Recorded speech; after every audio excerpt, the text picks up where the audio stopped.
Welcome all to the Pro Football Radio Podcast. This is your co-host, Jay Shima, with the pride and joy of Merrimack, New Hampshire, the Puma. What's up, bro? I'm doing good, man. You know, it's that time of the year. We got like a month left of the season. We're now getting football on Saturdays now. We're going to talk about one of those games on Saturday. You know, a lot of high drama in the NFL. It's a good time. It's the beginning of the end, but I mean, come on now. I need to talk about something because my Dolphins laid an egg on Monday night. I'm still not over it. How you feel about that, bro? Remember when you were talking to me about how that 13.5 was like almost like a lock, right? Yeah, it came back. I was like, all right, now there's a chance, holy shit, like this can actually hit. And then next thing you know, we melted down like Chernobyl with 3 minutes left in the game. You know, Bradley Chubb said the quote, we were kind of looking at all the playoff scenarios. We just looked past this team. And if you look at the schedule, Jay, this is kind of like the last like lay up game because you got the Jets this week. Then you have Dallas coming to town. Then you go on the road in Baltimore, which I might actually go to. Might make a little appearance at the bank and be more.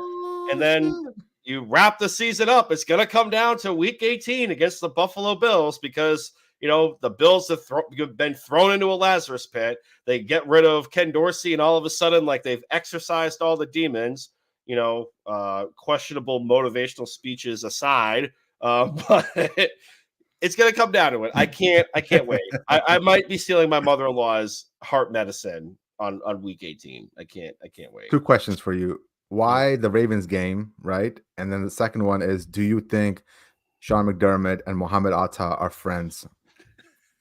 So the Ravens game, there's a new coworker in the office, Ryan, and he's actually from Baltimore. Okay. He's a big O's fan and, you know, Ravens fan, obviously. We were talking about, you know, hey, I've always wanted to go to Camden Yards. You know, I kind of want to also check out like a Ravens game at some point just to say, hey, I've checked it out. Like the environment looks crazy. And I forgot that they're going on the road, you know, New Year's Eve. So he's like, yeah, dude, like I got tickets, like I have season tickets. I you know, keep a couple of tickets and whatnot. So, you know, we're going to try and go down on New Year's Eve. It works out kind of because Tara's going to be out of town. She's going to be going down to Nashville. So it's like, all right, well, I'll go to the game. And, you know, it's more than likely going to get flexed. I'm kind of hoping it's not getting flexed to Sunday Night Football because I'm going to be dragging to work the next day.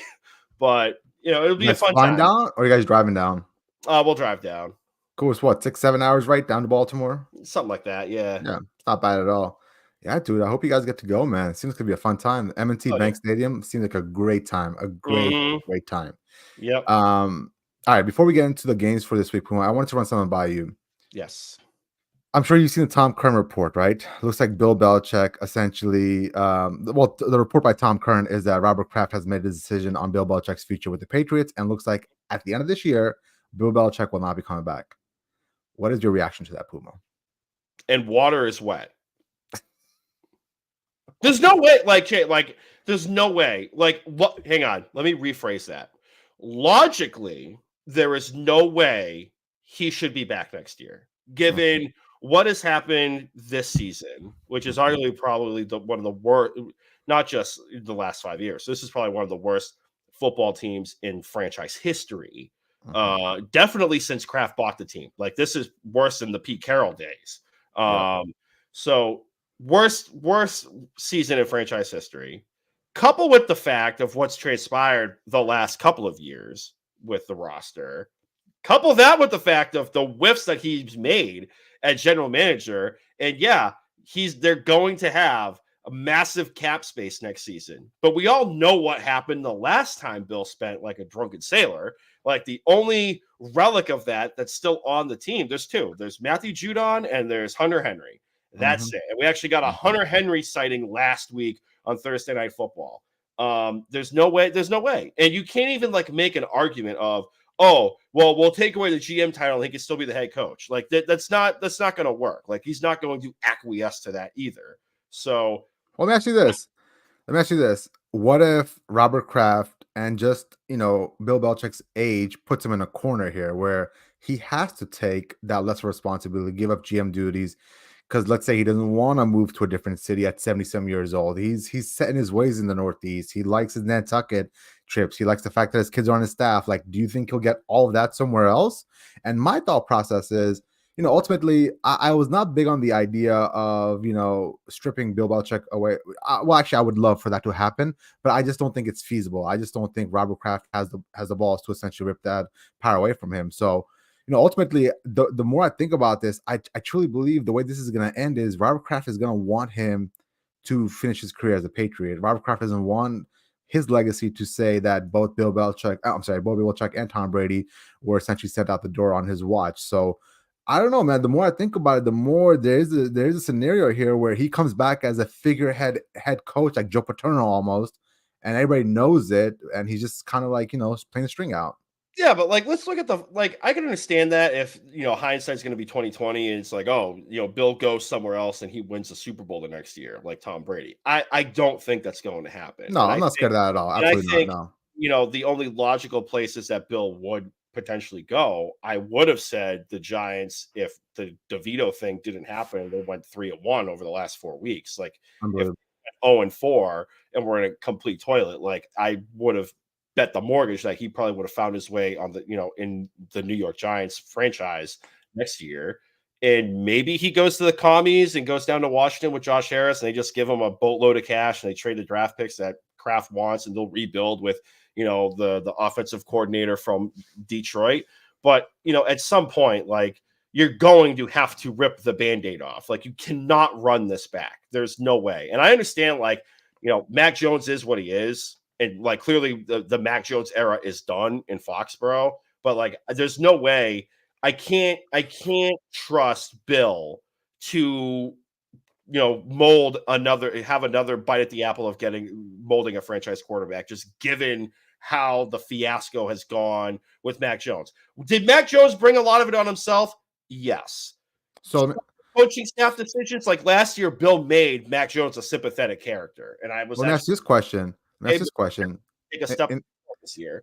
in the off chance, and just play hypothetical here with me, in the off chance Bailey Zappi keeps winning, right? The kid's already 3-1 as an NFL starter. Besides Mac Jones, who else has Belichick ruined? Mm. Right? With Tom Brady? No, obviously not. The relationship just kind of fell apart, right? Jimmy Garoppolo, no, he essentially molded him into a guy that you can sell off, and he ran the San Francisco 49ers franchise for a couple of years and went to the Super Bowl. Cam Newton, at the end of the day, Cam Newton was a shell of himself. Yeah, Like Cam that Newton was was not Cam Newton. that was not on him, right? Like, if you start looking down the roster, this is more a Mac Jones just sucked take than it is Bill Belichick ruined him. Because I still believe to my core that Bill Belichick put this kid through the ringer to see how mentally strong he was, to essentially bring him out strong on the other end, and he failed miserably. To that point, though, and Ryan Fitzpatrick brought this up last week on Thursday Night Football. And, you can take it with a grain of salt because it's Ryan Fitzpatrick, but he made the comparison of, Tua's first couple of years with Brian Flores, and Brian Flores did the same deal. So, is there a chance that Mac Jones hooks on somewhere else and becomes a average quarterback? Probably at this point, just because the bar is so low. Where would he go? I have no idea. Nobody's going to trade for him. The Pats, I don't even think they pick up their 50-year option. But the point being, there's no way you can logically run it back with Bill Belichick. There's none. Well, I mean, I like that to a point you brought up, Puma, because I think the narrative is so shifted that people are just going to overlook the fact that Mac Jones is just a bad quarterback. Let me ask you this question. Let's say Mac Jones was in that Miami locker room with Brian Flores, who basically just reamed out Tua every single day, right, in front of teammates, right, belittled him, right? And then you had a bunch of like stories about how Deshaun Watson's going to come in and take your job. Do you think Mac Jones would have been able to get through all of that and have success like Tua is having now? And I truly believe he wouldn't. Like, I truly believe he would have folded. And I think if you put Tua in the Patriots organization, I think Tua's a winner. I think it's something special about his mental makeup, the way he attacks football. Now, obviously, his skill set is below average, right, or average if you want to call it, whatever you want to say. But I do think from the head up, from the neck, from the shoulders up, he is an elite talent in that regards. And I think that's just something that Mac Jones isn't. Mm-hmm. Well, fair enough. And the bigger point of that is, Puma, like I just think that there is a world where Robert Kraft can't be sold on the idea that, hey, listen, this is more on Mac Jones than Bill Belichick. Like we put this kid through the ringer. If he couldn't take this, how's he going to take being down 14 at Arrowhead in the playoffs? You feel me? Like that's part of what we're testing, and looks like we got our answer on Mac Jones. Yeah, but then like to the point of all right, if it's just the quarterback situation, right? I mean, you could win with good defenses. This defense has not been good. And then, even look at his rookie year. There were rumors that there were people floating the idea that like the team quit after the Colts game. So like if Mhm. you already have like the rumblings that like players are tuning out the coaching staff, Yeah. like how? Like you you can't keep running it Well, back. well, well. Ultimately, if you're Robert Saleh, if you're Frank Reich, yes, I get that you can fire those coaches just because they don't have the legacy. This is where the issue with Bill Belichick comes into play: is this freaking legacy? That's the big elephant in the room. Like that's the thing that people always fall back on. Like, hey, he did it once. Like I'm sure he can do it again with the right pieces. Now, I'm not even gonna say like pieces. I know a lot of people go out there and say there's no wide receivers, no talent, blah blah blah blah, all this BS, right? When Bailey Zappi made Juju look like he had a second coming the other night. I truly believe there's some decent talent on the Patriots roster. It was just such a deficient lack of quarterback play that led us to all those bad outings. And I think with Bailey Zappi, we might not win any more games, but I do believe the offense is gonna look a little more consistent. We shall see. We Bill's shall got see. All right. 4. But here's the thing, though. Like before we put the bow on this, like Curran put this out there for a reason. Like, Yeah, and we heard granted, it. Yeah, he heard it. it's not like it came out of nowhere. Like Kraft was making it perfectly clear on pregame in the Germany game that like they needed to win this game essentially. Yeah, So what like this is coming from Kraft. Like all of a sudden they're just they're revisiting this with a month left of the season. Like Kraft yeah. is putting it out there, kind of like how Bill put out there, like, oh, I signed this mega extension in the offseason. Kraft is putting it out there of, okay, I will call your bluff at the end of the season. We'll see what happens. Yeah, and the general reporting says that Kraft gave Belichick a 2-year extension last year with the hopes that he would finish out his career as a Patriot.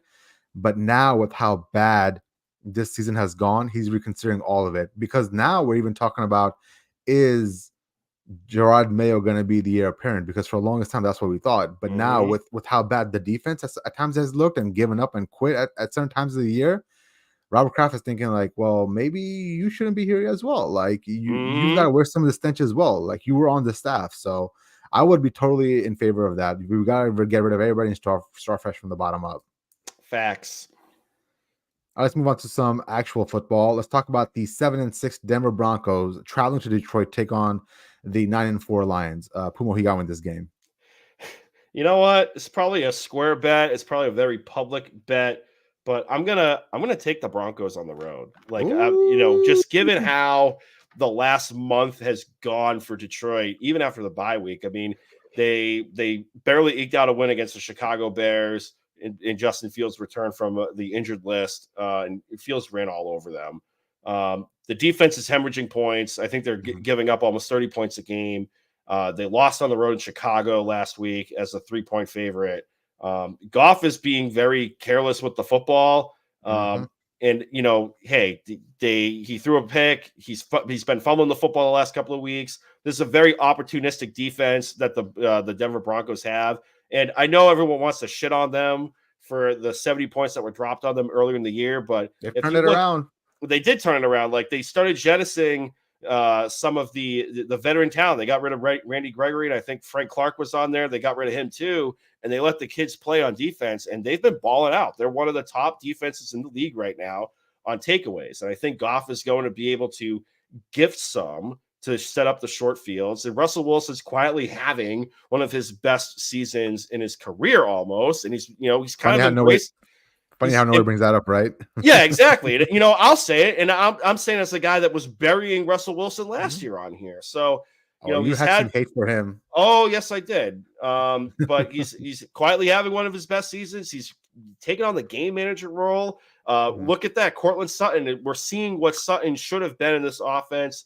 With Russell Wilson last year. So Yeah. I like Denver here. I don't care if it's on the road in Detroit. It's in prime time on Saturday. I can't back Detroit at this point. Like I need to see it. So I'm gonna take the 5 points. I got it at 5. We'll get in the best bet segment later on, but this is one of my best bets of the week is the Denver Broncos. I think they cover. I think they win outright. Yeah. Now, do you still believe that the Lions are frauds, as you said the other day, Mhm. or do you believe that they are gonna somehow steer the ship correct? I mean, I think they're still going to go to the playoffs, but and I'm saying this as a Dolphins fan that's on fraud alert, in my opinion, too, after Monday night's fiasco. But yeah, I mean, look at the defense. The secondary, we're seeing the secondary that was there last year, where they were just giving up a crap ton of points. And I understand, like CJ Gardner Johnson going down with a pec injury around week 4 didn't help anything. But we've kind of seen this defense regress some, and you're giving up 30 points a game almost. So like now you're requiring Jared Goff to throw you back into games or to keep you competitive. And like look at the Saints game 2 weeks ago. They had that game in hand. They were up like 22-0 Yeah. going into halftime, and Derek Carr, crap ass Derek Carr, who, oh, by the way, averaged 34 passing yards last week, which I'll get into that in one of my best bet segments in a minute. But Derek Carr kicked through the back door pretty much. Like they erased a 22-point deficit. Like, you're going to do that in the playoffs against San Francisco or the Eagles or hell, even the Rams if they're a wild card team, or Green Bay if they somehow keep it alive and they're a wild card team. Like, I'm not putting any faith in the defense, and Jared Goff has come crashing back down to earth in front of our eyes over the last 4 weeks. I can't get in front of them. Yeah, so I mean, listen, I'm really on the fence about this game. I was leaning more towards taking the Broncos just because they're playing better football now at the end of the year than the Lions are, and I am starting to buy into the fact that the Lions might be a little bit of a fraudulent, but I just have a hard time, with the venue, with the spot. I mean, this is in Detroit on a Saturday night. Like those fans are rabid, man. Like I get how football is big in Michigan and Ohio, so I know a Saturday night game at that Ford Field is going to be nuts, and it's going to be hard for the Broncos to go in and get that win. Now, part of me thinks that, Russell Wilson is like you said, a game manager, right? And that's a role that he's kind of really walked into and really defined for this year. I'm starting to see some limitations with that role, though. I don't think he's gonna be able to go up against, better teams along the way. Yeah, you'll have success against some of the lesser teams, right? But I do believe you're gonna start seeing some of those deficiencies that Russell Wilson has in his game really show up in the next few weeks, because you're not gonna be able to win in this league, in the playoffs by throwing for 180 yards per game. That's what he's averaging in his 5-6 game win streak. So unless he takes that next step back to elite Russell Wilson, I think you're gonna start seeing the Broncos starting to come down a little bit back to earth again. Oh, you'll see a pop game this weekend with the I think so. secondary. Like I haven't really looked, betting wise, like in the prop markets, but Mhm. I kind of like Cortland Sutton this week. I kind of like Jerry Judy too. I Yeah. love Samaje Perine because Detroit's going to be aggressive on that front four, and he's going to be the pass catching back on the third downs. And I think Samaje Perine is going to be able to go over his rushing yard prop. I haven't seen if they posted it yet, but that's definitely something I'm going to be looking into. Okay. Cool. All right, Puma, let's move on to the game of the week. Something that I'm actually really excited for: the 10-3 Dallas Cowboys against the 7-6 Buffalo Bills. And let me start off right now, Puma, and say that I despise the Cowboys, right? I don't want to give them their fair due. I just don't think they have what it takes. No matter how good they look right now in the last 2 months, I think it's going to come crashing down in the playoffs. But I can't fight it no more, man. Like I really cannot fight it no more, right? Like I think they're probably one or two best teams in the NFL. It's either them or the 49ers, and they've been playing good football for 2 months straight. Like that's a big undertaking in the NFL for 2 months straight. You're just dominating and bulldozing teams. And I'm gonna give credit where credit's due, Puma. Like I know we bashed on Mike McCarthy for being a Mm-hmm. buffoon and his appearance and this and that BS, but look at what he did, man. Like the moment that Kellen Moore left, Justin Herbert looks much worse, and now Dak Prescott looks like an MVP candidate, right? That's got to say something about the coaching. Like overnight, it didn't happen that Justin Herbert doesn't know how to throw football anymore, and Dak Prescott stops turning the ball over, right? So like, there's a lot that goes into play here. I want to definitely give Mike McCarthy his due, and while I am saying that they're a really good football team, I do believe the Bills are going to win on Saturday night. I'm sorry, on Sunday night. So I think I'm going to take the Buffalo Bills here just because these guys can't lose no more. This is it for them. Like it seems like they found this like rallying cry around defending Sean McDermott and Mohamed Atta's relationship. Like I don't understand like why that's something that they need to defend, but ultimately it seems like it is some sort of rallying cry. You see how passionate they are talking about their head coach. So I guess I'm riding with Buffalo Bills, Sean McDermott, and Mohamed Atta. Let's go. There's a rallying cry that they probably have said in the locker room, but I'm not going to say it here. The Dallas Cowboys, they're 10-3. They're 7-0 at home, which is fantastic, but they're 3-3 on the road. And I say, F all that. How about them Cowboys? This is probably the most I've picked Dallas Cowboys since we've started this podcast like 5 years ago. But it's going to come down to, Jay, I know Sean McDermott is going to want to run the football against this defense of the Dallas Cowboys. And that's, a way to neutralize this, hellish pass rush with Micah Parsons and everybody else in company. But at some point, Josh Allen is going to throw the football, and some guy from Dallas is going to actually hold on to an interception because a couple of times last week, really good football right now. A couple of times last week, though, the Chiefs had chances.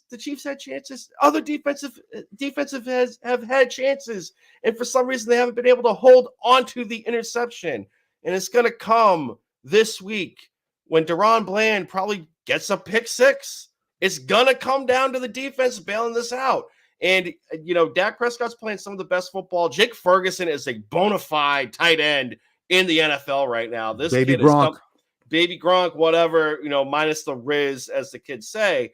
But, I mean, he's got a lot of moxie. He's got a lot of attitude. This team is buying into a lot of, the different personalities on this team. And, like you said from the top, like I've railed on Mike McCarthy and his Denny's menu of play calling, but they've been aggressive as hell. So, I like Dallas here. The spread's 2.5. I'm hoping at some point money comes in on Buffalo and it gets kicked up to 3. I don't think it is.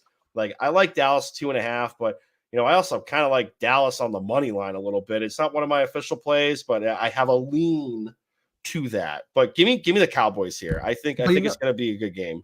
But you know what you're saying, Puma? You're saying that the Buffalo Bills season is basically over at this point. Like if they lose this week against the Dallas Cowboys, bro, it's over at that point. And I don't think this team is ready to lay down that quickly, man.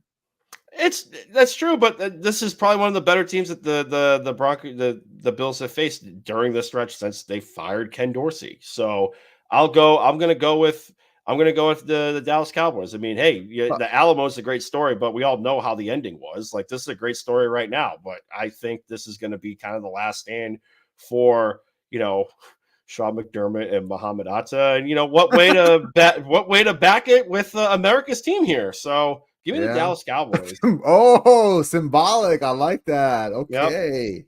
All right. Now just roll out George W. Bush and we're all good. Now watch me hit this golf ball. Oh crap, I just lost my train of thought. Something about the Bills, man. Never mind, it's probably not important anyways. It's fine. All right, man. Let's move on. Final game of the slate that we're going to be discussing today. The Philadelphia Eagles taking on the Seattle Seahawks on Monday Night Football. Who you got winning this game, bro? Normally I would back the Eagles here. But I mean, the spread's 6.5. The Eagles look like they're limping and licking their wounds. They just got their freaking doors blown out. And let me rephrase this.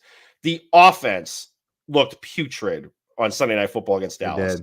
The defense, on the other hand, like really outside of Aubrey hitting like 65-yard field goals, they've really kind of clamped down on the Dallas Cowboy offense in the second half. So the defense was surprisingly good coming out of halftime. Yeah. However, travel spot, Pacific Northwest, 12th man, it looks like Geno Smith is going to be available to play on Monday Night Football. But even if he isn't, like, I know the box score says one thing, but like Drew Lock really didn't look that bad during stretches of that 49ers game. So give me the home team here. I'll take the Seahawks getting the points. I think they could eke out a win outright as well too. it's just there's so many questions with the Eagles here. The health of Jalen Hurts. I know he's trying to downplay the knee. He's not going to be the first one to say it's an excuse, but we've been saying it for the last month and a half, 2 months that the knee injury is a problem. For some reason, everyone outside of AJ Brown has fumbling issues with the football all of a sudden. And, I think the injuries are starting to mount up. Rodrigo Blankenship, not Rodrigo, I'm botching his name, but Blankenship in the secondary, I think he missed the majority of Sunday Night Football with an injury. The linebacking core is super thin, even with Shaq Leonard signing in free agency. I don't even know how many snaps he played on Sunday Night Football, which tells you how much they called his name on Sunday. So give me the Seahawks here, just based on the Eagles being a triage unit at this point. Give me the Philadelphia Eagles, Puma. Give me the Philadelphia Eagles going across country, coming off that beatdown against the Cowboys. They're going to try to make it right. Give me the Eagles, and I think it's going to be ugly, bro. I think it's going to be a blowout. Might be a 14-point win. And I truly don't have any more faith in the Seahawks, man. It seems like they've fallen off the cliff. I don't know what's happening with those guys. A lot of it comes down to quarterback play, especially when teams are playing bad football. And you're seeing it. You're seeing Geno Smith riding back now. Like everybody was, on his jock last year when he was just above average. But let's be real now. He's back to being Geno Smith. Like Geno Smith we saw for 10 years before last year is who he is now. So it doesn't matter who they roll out, whether it's Drew Lock, Geno Smith, Eagles all day, crush them. What's the spread of this game? 6.5. It's 6.5 on the road. No way. Eagles? I'm taking the Seahawks. Yeah. I'll take the Eagles, bro. They're gonna roll by double digits. This is one of those times where I say Puma bets is wrong. All right. It's not even one of my official plays. However, 6.5. This is when you take out the mortgage and you put it on the Eagles, okay? I feel good about it. Okay, Chief. You want to do a little showdown? You want to do something? I'll take the Seahawks with the points. No, I'm okay. I'm good. A little showdown? I work too hard for my money, Puma. And I have no money, so I'm good right now. All right. We can figure out a different deal. All right. It's that time of the show. The segment that's sweeping the nation. Puma Bets is here. Puma Bets is here. It was kind of a ho-hum day last week, but we swept on Sunday Night Football with the Dallas Cowboys.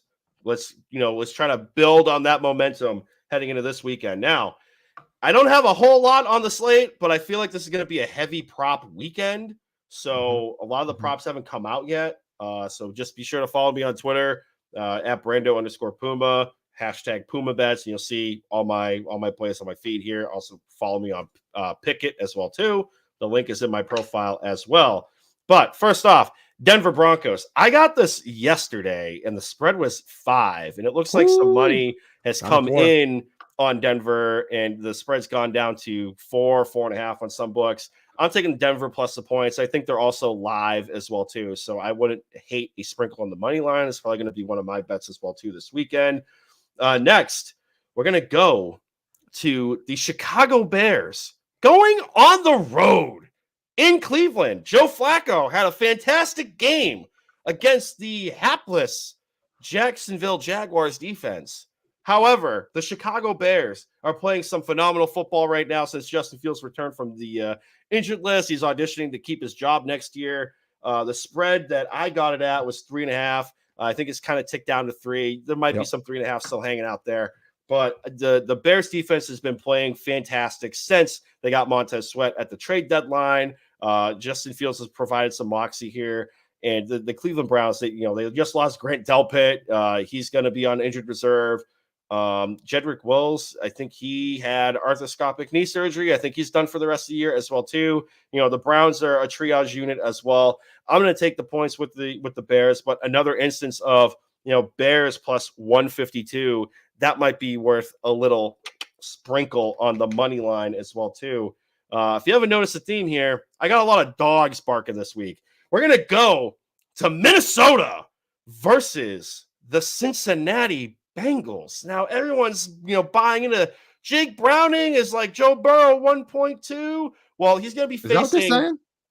Pretty much. Some people are saying that, dude. Some people are saying that. Believe it or not, Joe Burrow 1.2. However, Browning is going to be facing Brian Flores, who has the highest blitz rate in the NFL right now. He makes Wink Martindale look Amish. So we're going to see how Browning handles the pressure that the Minnesota Vikings are going to bring up front and some of the dynamic blitz disguises that Brian Flores is going to roll out as well too. Also, Jamar Chase, he's been dinged up with an ankle injury. Sounds like he's going to give it a go. Justin Jefferson, he left the game last week with a chest injury. He's going to give it a go as well too. But more importantly, the Minnesota Vikings made the change at quarterback. They have left the Pastronaut and they turned Josh Dobbs into the benchtronaut. He's going to be sitting on the bench, and Nick Mullins has taken over as QB1. He's got a little bit more familiarity with this system that Kevin O'Connell is rolling out there. You know, Josh Dobbs was a great story, but, you know, the clock struck midnight on Cinderella. I got it at Vikings plus 3.5 yesterday, right after they made the announcement. It's coming down to 2.5. I still don't hate the Vikings plus the points, but I got it at 3.5. That's one of my best bets of the week. And lastly, right now, we're going to head down to the Big Easy for the New York Football Giants against the New Orleans Saints. Start 6. The New Orleans Saints are laying 6 points. I'm sorry. In what world should Derek Carr be laying 6 points against anybody right now? Well, he's not playing anybody. He's playing Tommy DeVito, bro. He's playing Tommy DeVito, and somehow he's laying a touchdown. I don't understand it. Last week, going into halftime, I think he only had 34 passing yards. And, you know, he had a air quote, okay, box score day at the end of the fourth quarter because he had some two touchdowns. But that was absolute hot garbage against a god-awful Carolina Panthers team. And now he's facing Tommy DeVito, the man, the myth, the legend. Plus, he's facing a Giants team that has actually been better on defense. I don't know if Wink Martindale and Brian Daboll had like hell in a cell in the locker room, but somehow like this defense is playing a lot better. Tommy DeVito, all kidding aside, the kid has been balling out. And some of the throws he made. He's got a rifle, man. Some of the throws he made on Monday Night Football, like to Wan'Dale Robinson and the Jake, I think it's Jake Bellinger, the tight end, the guy that's like yoked the hell up. Like some of the throws he did there. And he can also run. He had like 71 rushing yards on the ground. And I think he's going to be able to keep plays alive and you know, get Saquon Barkley involved in this game as well, too. I understand that the pass catching team for the New York Giants is really, it's not going to, you know, blow anybody away in the secondary. For the New Orleans Saints, they like to play press, so they're going to force Tommy DeVito to try to throw into tight windows. But if he can scramble, get some yards on the ground and move the chains, I will happily take the 6 points that the New York Giants are getting on the road. And also at plus 225, I know the dogs are barking a lot this weekend, but it can't hurt. A little sprinkle that I might come back to. But those are my Puma bets for the week thus far. But be sure to follow me on Twitter, on Pickett, and as I look into the slate a little bit more, as more player props come out, I'll start putting more action on the board as well too. Puma, what's your take on the fact that the Patriots Chiefs opened at 10.5, now it's down to 8.5? What does that mean? That means a lot of money has come in on the Pats to cover, and that's why the spread's coming down. Probably because they're looking at what the Chiefs' offense has been the last couple of weeks. However, as much as you would love to take them on the spread, which, you know, hell, even at 8.5. I already have. 8.5 is probably not that bad, but either way, I'm not spending American dollars to find out if the Pats can cover the spread. I want nothing to do with that game. I wouldn't even bet that game with money I stole from you. I'm starting to learn from you, and I'm starting to do the look ahead lines, right? My man. Basically the future, you know, the moment that I realize on Sunday that I'm getting a good feel from a team, I just start looking at bets for the next week. Boom, just putting it in blindly. Nice. Let's go. You heard it here first. The Patriots are going to upset the Kansas City Chiefs, the Kansas City Crybabies. You think it was bad with how Patrick Mahomes was acting the other night? Nah, bro. Wait till Bill Belichick gets done sticking his foot up his ass. Wait till you see that. Now, the other game I was looking at earlier, and I'm kind of bummed that the number moved against me. Yes, let's go, Freddie. Yes. Was the 49ers spread. Right now, this is on FanDuel. You know, shop around, see what other lines you can get. But 1.5 is a big number. Holy Well, crap. earlier it was 13 and a Ooh. half. That came down a full point. Well, at least it's on FanDuel. I don't know what DraftKings or the other books are, but I was hoping that if it got to 14, I would start looking at the Cardinals here just because I get it. It's the 49ers. It's a big number.